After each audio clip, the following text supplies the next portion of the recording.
Bismillahirrahmanirrahim. Assalamualaikum warahmatullahi wabarakatuh. Alhamdulillah alladzi 'allamal Qur'ana khalaqal insan 'allamahul bayan wa nusalli wa nusallimu ala nabiyyina Muhammadin wa ala alihi wa sahbihi ajma'in. Bapak Ibu saudara-saudaraku sekalian yang berbahagia, jika kita melihat di sekeliling kita ada orang yang berdakwah, menyerukan Islam, memperjuangkan, membela al-Islam, bagaimana sikap kita kepadanya? Setidaknya ada dua. Yang pertama adalah kita harus mendukung, membela, membantu perjuangan dakwah dia. Kenapa? Karena kalau kita lemah, tidak mampu melakukannya, setidaknya kita adalah menjadi pencinta dan pendukung dan pembelanya. Dan yang kedua, jangan menjadi orang yang membenci, memusuhi, memerangi, menghalang-halangi orang untuk mendapatkan kebaikan dakwah al-Islam. Ya, jadi di tengah kita ada seorang ustaz, seorang kiai, ada organisasi, ada partai Islam yang mana dia memperjuangkan nilai-nilai Islam, maka kita setidaknya melaksanakan dua hal tadi. Jangan menjadi seperti apa yang diceritakan oleh Allah di dalam Al-Quran, yaitu surat Al-Lahab, surat yang keurutan nomor 111, terdiri dari 5 ayat, yaitu termasuk surat Makkiyah, ya, diturunkan pada saat periode dakwah Nabi di kota Mekah sebelum hijrah ke kota Madinah. Surat yang memiliki nama lain Al-Masad dan juga surat Tabbat, yaitu menceritakan tentang permusuhan, kebencian paman Nabi Abu Lahab kepada dakwah Islam, dakwah yang dilaksanakan oleh Nabi Muhammad Sallallahu Alaihi Wasallam. Allah turunkan surat yang menjelaskan tentang balasan dari pengingkaran, permusuhan, kebencian terhadap dakwah Islam. A'udzu billahi minasyaitonir rajim. Bismillahirrahmanirrahim. Tabbat yada abi lahabin wa tabba. Tabbat telah celaka, yada kedua tangan Abi Lahab, wa tabba dan benar-benar dia telah celaka. Disebutkan kedua tangan Abu Lahab, sebenarnya yang dimaksud adalah semuanya, yaitu diri Abu Lahab, bukan tangannya saja. Ini adalah gaya bahasa dalam Al-Quran.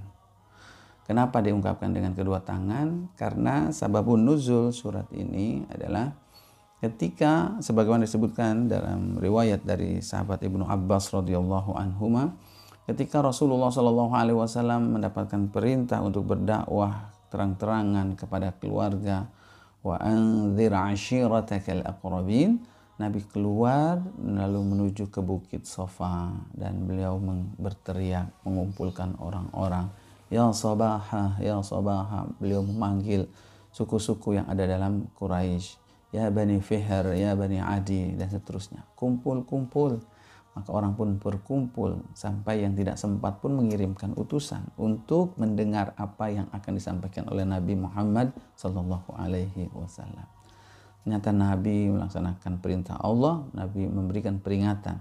Wahai kaumku, wahai kalian semuanya, bagaimana jika aku katakan ada pasukan kuda datang dari balik bukit tersebut ingin menyerang kita? Akuntum musaddiqi, apakah kalian membenarkan percaya perkataanku? Qalu na'am, mereka mengatakan iya. Ma jarrabnaka illa sidqa, kami tidak mendapatkan apa yang kamu lakukan melainkan kejujuran. Lalu kemudian Nabi menyampaikan, sesungguhnya aku adalah pemberi peringatan. Maka paman Nabi SAW, Abu Lahab, langsung menunjuk-nunjuk Nabi. Dan beliau mengatakan, tabban laka ya Muhammad, celaka engkau wahai Muhammad. Maka al-jaza'u min jinsil amal. Nah, Abu Lahab menunjuk-nunjuk Nabi, maka turunlah surat Al-Lahab mengungkapkan yang celaka justru kedua tangan Abu Lahab. Tabat di sini adalah kecelakaan yang menimpa Abu Lahab adalah sebuah kepastian, meskipun belum turun kecelakaan tersebut pada saat itu, tapi sudah dipastikan akhir dari perjalanan hidupnya adalah kebinasaan. Itu makna tabat. Sebagaimana Allah menyebutkan tentang Fir'aun di dalam surat Ghafir, A'udzubillahi minasyaitonirrajim, wa ma kaidu fir'auna illa fi tabab. Tidaklah tipu daya yang dilakukan oleh Fir'aun kepada Nabi Musa dan Bani Israel, melainkan akan berakhir dalam kebinasaan, kerugian. Abu Lahab itu siapa? Kenapa diklaim orangnya masih hidup, diklaim akan mendapatkan kecelakaan? Ternyata dia adalah paman Nabi Shallallahu Alaihi Wasallam yang nama aslinya adalah Abdul Uzza. Allah menyebutnya dengan panggilannya Abu Lahab. Abu itu artinya bapak, Lahab itu artinya cahaya, sinar. Ya, karena memang orangnya adalah putih, wajahnya bersinar, maka dia dipanggil oleh masyarakat dengan panggilan Abu Lahab. Allah tidak menyebut nama aslinya. Jadi jangan sampai isi dari surat ini ada yang tidak mengenal siapa yang sedang dibicarakan dalam ayat ini. Dan juga memang namanya mengandung nilai syirik, sehingga Allah tidak menyebutkan namanya Abdul Uzza. Abdul itu adalah hamba, Uzza itu adalah nama salah satu patung. Tabbat yada abi lahabin wa tabba, dan Allah menutup ayat ini dengan telah celaka. Yaitu celaka yang pertama adalah bermakna doa, sedangkan celaka yang kedua ini adalah informasi sebagai takkid, penguatan bahwa benar-benar Abu Lahab itu adalah celaka. Yaitu bahwa akhir dari sebuah perbuatan membenci bahkan memerangi dakwah Islam itu adalah kebinasaan. Kita lihatlah bagaimana Fir'aun itu dibinasakan, ditenggelamkan di Laut Merah. Bagaimana Abu Lahab pun dibinasakan oleh Allah Subhanahu wa taala, yaitu terkena penyakit taun yang menimbulkan bau busuk, lalu kemudian disiapkan kuburan, ya, lubang oleh keluarganya, dan dia dicemplungkan di dalam kuburan, di dalam lubang tersebut. Nauzubillah. Abu Lahab ternyata terkenal kebenciannya kepada Nabi Shallallahu Alaihi Wasallam itu disebutkan oleh Tariq bin Abdullah al-Muharibi. Suatu ketika dia bercerita, aku pernah berada di sebuah pasar, ya. Dia lewat sebuah pasar Dzil Majaz, lalu kemudian aku melihat Rasulullah Shallallahu Alaihi Wasallam mengatakan, ya ayuhan nas qulu la ilaha illallah, ucapkanlah la ilaha illallah. Nabi berdakwah di pasar, di tempat keramaian. Lalu tiba-tiba ada seorang laki-laki yang kerjaannya melempari, menyambiti, sampai Nabi itu berdarah, ya, betisnya dekat mata kakinya. Lalu Tariq bin Abdullah bertanya, siapa orang itu yang melemparinya? Dia adalah pamannya, yaitu Abu Lahab. Jadi inilah gambaran kebencian Abu Lahab kepada dakwah Nabi SAW sampai dia meninggalkan kesibukannya, jual belinya untuk menghalang-halangi dakwah Nabi SAW.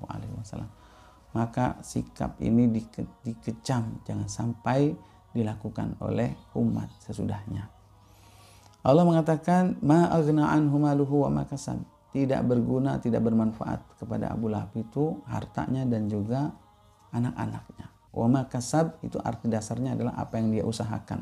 Tapi kata Ibnu Abbas radhiyallahu an, yang dimaksud wa ma kasab adalah anak-anaknya. Kenapa? Karena anak-anak itu adalah bagian dari usaha orang tuanya, aset, ya, inventaris aset yang dimiliki oleh orang tuanya. Kenapa ayat kedua ini Allah menegaskan tidak berguna harta dan anak-anaknya? Karena yang pertama, boleh jadi yang menyebabkan seseorang ini melakukan permusuhan, memerangi dakwah Islam biasanya adalah karena dirinya merasa kaya, merasa berkuasa, punya kekuatan. Ya, maka hati-hati orang yang diberikan anugerah oleh Allah kekayaan, kekuatan dan kekuasaan. Jangan sampai digunakan untuk memusuhi, memerangi dakwah Islam. Yang kedua adalah karena memang suatu ketika Nabi Shallallahu Alaihi Wasallam berdakwah, ya, mengajak Abu Lahab untuk masuk Islam, lalu kemudian dia mengatakan, jika seandainya yang dikatakan oleh keponakanku yang bernama Muhammad ini benar, aku akan masuk ke dalam neraka, maka aku akan tebus diriku ini dengan harta dan anak-anakku. Wah, bahasa sombongnya. Ternyata Allah balas dengan statement tidak akan bisa melakukan hal itu semua. Ternyata memang faktanya adalah Abu Lahab memiliki 3 orang anak laki-laki, yaitu Utbah, Mut'aib, dan Utaibah. Ya, di saat-saat surat ini turun, betapa murkanya itu keluarga Abu Lahab, sampai istrinya datang mencari Nabi SAW membawa batu, ya, mau menyambitnya. Lalu kemudian menemui Abu Bakar, padahal Rasulullah ada di sampingnya, tapi Allah hilangkan penglihatannya, tidak melihat Nabi.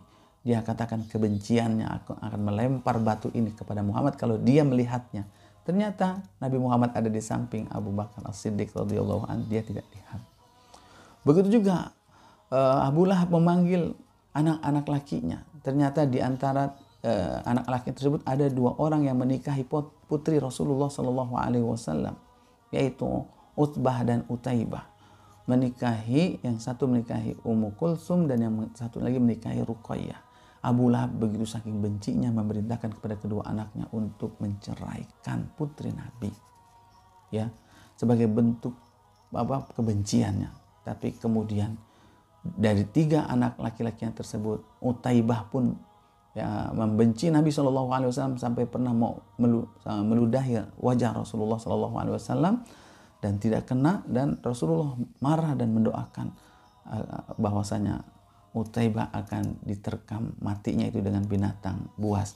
Dan ternyata benar, dalam sebuah perjalanan bersama bapaknya, Utaibah meninggal diterkam oleh singa. Dan 2 anaknya, Utbah dan Mut'aib, ternyata di akhir kehidupannya disebutkan dalam satu riwayat masuk Islam pada hari Futuh Makkah. Mereka berdua masuk Islam, apakah kemudian bisa menyelamatkan kedua orang tuanya, menyelamatkan Abu Lahab? Nah, ayat ini mengatakan ma aghna anhu maluhu wa ma kasab. Bahwasanya meskipun kedua anaknya sudah masuk Islam, tetapi karena pengingkaran, kebencian Abu Lahab yang memerangi dakwah Nabi Shallallahu Alaihi Wasallam, maka tidak berguna harta dan anak-anaknya. Na'udzubillah. Kemudian sayasla naran dzata lahab, bahwasanya sayasla, dia akan masuk naron, ke dalam neraka, dzata lahab, yang memiliki gejolak, api yang memiliki gejolak. Lahab ini gejolak api. Jadi sesuai dengan namanya Abu Lahab, dia akan masuk ke dalam neraka yang memiliki zata lahab. Orangnya masih hidup, tapi kemudian dia sudah divonis akan masuk sayasla naron, akan masuk ke dalam neraka. Begitulah sama seperti iblis. Dia masih hidup tapi sudah divonis masuk neraka, mendapatkan laknat dari Allah. Kenapa? Karena sama kesalahannya, kebencian iblis yang berlebihan, ya, menentang kebenaran dari Allah Subhanahu wa taala. Begitu juga dengan Firaun. Dan begitulah nasib orang-orang yang melakukan permusuhan, memerangi dakwah Islam secara berlebihan.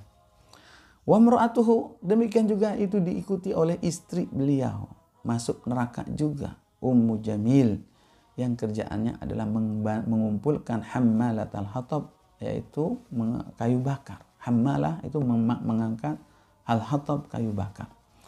Bahwa yang dimaksud hammalatul hatab ini adalah dia mengangkut kayu bakar, maknanya adalah yang pertama bahwa kayu bakar itu adalah untuk menyalakan api neraka yang akan membakar suaminya.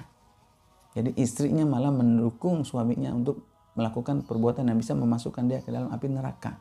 Dia kumpulkan kayu bakar untuk menambah panasnya api.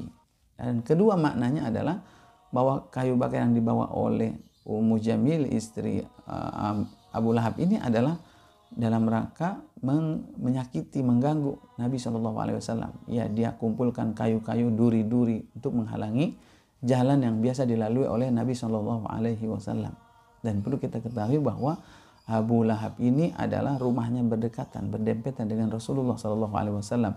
Jadi yang paling banyak memberikan gangguan itu adalah dia. Dia seburuk-buruk kerabat sebagai pamannya, dia juga seburuk-buruk tetangganya. Ya, maka Allah pun mengklaim wa mra'atuhu, demikian pula istrinya akan masuk ke dalam neraka. Dan apa siksaan buat istrinya? Fi jidiha hablum min masad, di lehernya, pada jidi itu ada leher, di dalam lehernya itu ada hablun, ada tali, min masad, dari serabut. Ya, ini maksudnya adalah tali yang serabut yang dikepang, yang dipintal menjadi sebuah tambang yang kuat, yang kokoh, yang dia gunakan diikat di lehernya itu untuk mengumpulkan kayu bakar. Maka di akhirat nanti leher dia pun akan diikat, ya, dengan tali dari besi, dan dia akan diseret, disiksa dalam keadaan seperti itu, karena balasan satu amal itu sesuai dengan amalnya. Bapak Ibu saudara-saudaraku sekalian yang berbahagia, perhatikan kembali di sekeliling kita. Kalau kita lemah dalam melaksanakan amar ma'ruf nahi munkar, mengajak yang baik atau mencegah yang munkar, jika kita melihat ada satu orang, kelompok, golongan yang sedang memperjuangkannya, yuk mari kita bela, kita dukung bersama-sama, dan jangan kita musuhi dan jangan kita perangi. Mudah-mudahan Allah Subhanahu wa taala membimbing kita semua. Wassalamualaikum warahmatullahi wabarakatuh.